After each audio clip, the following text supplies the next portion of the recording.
Hey, what's going on, everybody? This is Jordan Welch here, back with a quick video. First off, just want to say Happy New Year to everyone. It's about 11:30 here on the stateside where I'm at, so I still got another 30 minutes before 2024 officially starts. So just wanted to, wish everyone a Happy New Year, many blessings and many prosperous, um, just a prosperous year for whatever you have planned, what you want to do. Man, I'm just here to say, go out there and go get it. But here, I just came to do a quick snippet of just Liverpool, kind of a little bit preview the Newcastle game tomorrow, and then just look at some of the links that I've seen as well for the January transfer window since it officially begins tomorrow. So let's start off with the game against Newcastle tomorrow. I'm not gonna go through lineups or anything like that. Like I said, it's just gonna be a quick video and everything like that. But feeling really confident against the Newcastle game. Newcastle has a lot of injuries. They've been playing a lot of their same 11 for a little over a month now.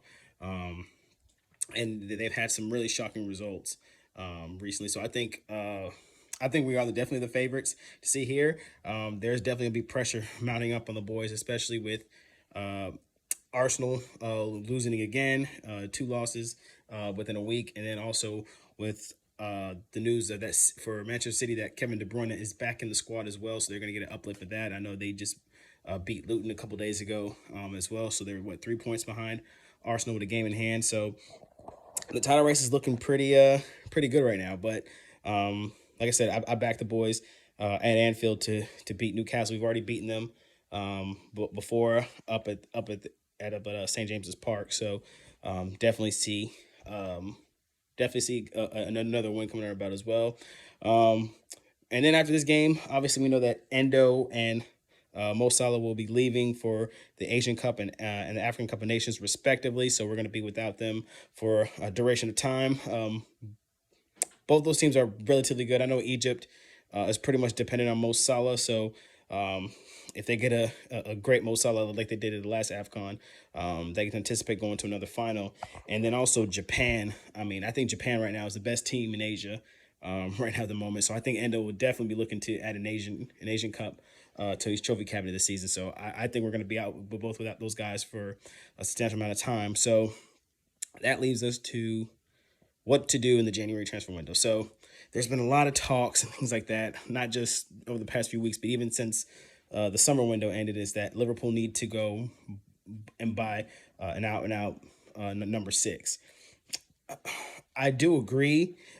My feeling on it is just not as strong as it is. I'm not saying because of pretty much Endo. Endo has been balling out pretty much, since Thanksgiving onward. He's absolutely been killing it. And if he can continue this form from here, I mean, I think he's going to be our starting DM with there from here on out. But I still think I think we can get away with Endo and McAllister both playing in that DM role.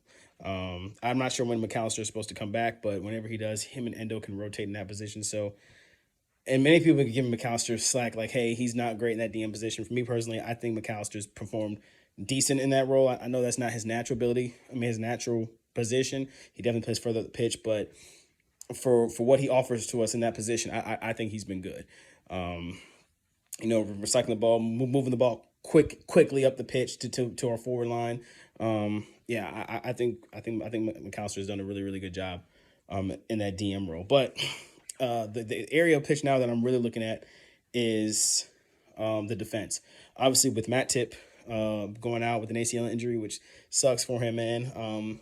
But we definitely have to look at that position because now that just leaves us with Virgil, Ibu, Kwanzaa, and Joe Gomez to play in that position. Now, three. Obviously we know Virgil's going to start. That's if ands or buts about that. And Virgil's pretty durable as well, so he rarely gets injured. Apart from that freak injury that he had against Pickford, but other than that, Virgil's always fit.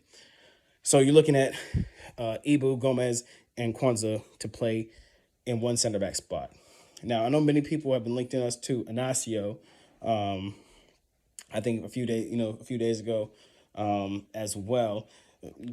Good player. I think he's a good player. But for me, if we really wanted him, he's somebody that I think we should have got in the summer. His release clause was what, like 40 million pounds or something like that.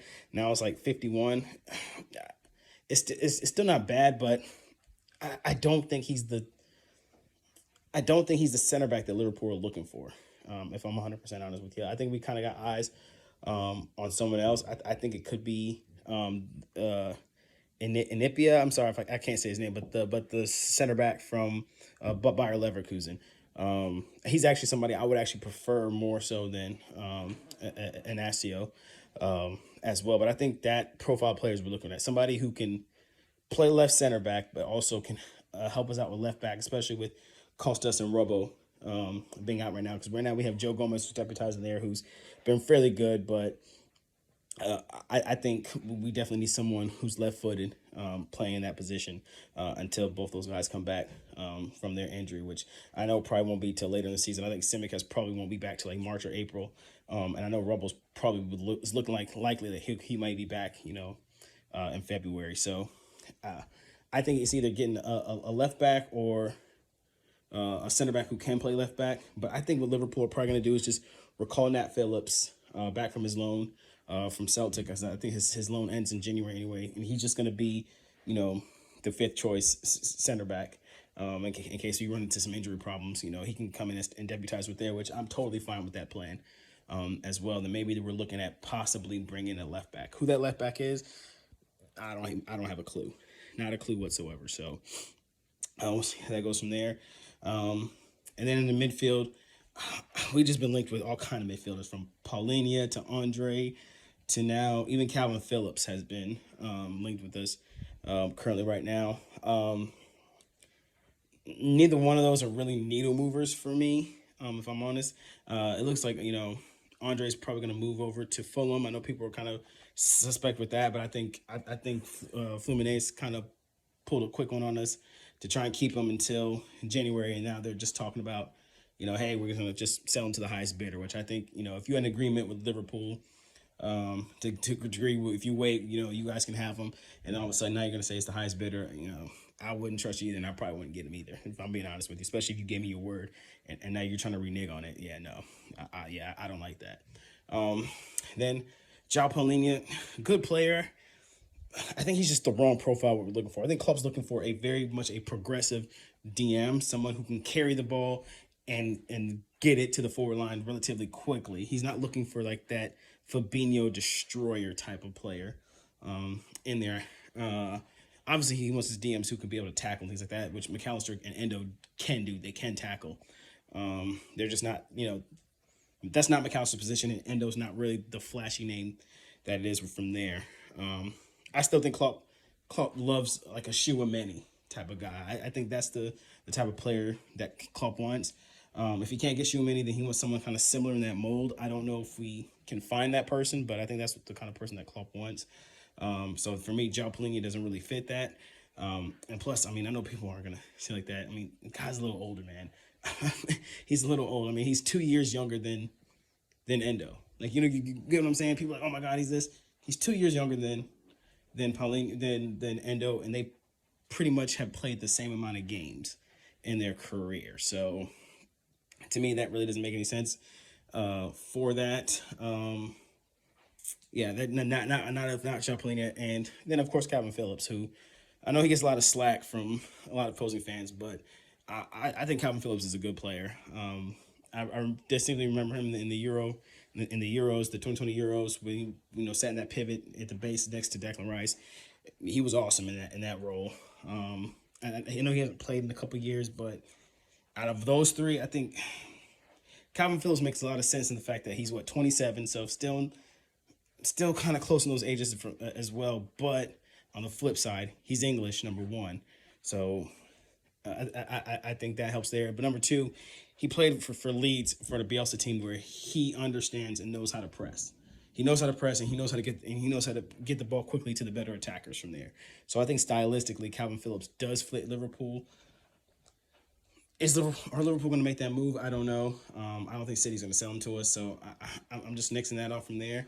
But it's just something to think about. But honestly, for me, I think Liverpool probably are not going to sign a player in January, if it's my honest opinion. Would I like them to? Yes, but just kind of looking at everything at totality and without an emotional view, I think if you can bring back Nat Phillips and then just kind of roll with the midfield that you have, obviously wait and see what happens throughout January. If McAllister goes down and we're not going to get Endo back in time, then obviously we just need a stopgap so we can look at a player, to bring in momentarily. But for me, can't really see it. But hopefully, I can get proven wrong and we can go out there and find another stud in January. Please like and subscribe to the video if you like it. I'm going to try my best this year in 2024, man, to produce more content for y'all. That's one of my New Year's resolutions for this year. But take care, stay blessed. Y'all have a good one. Thanks.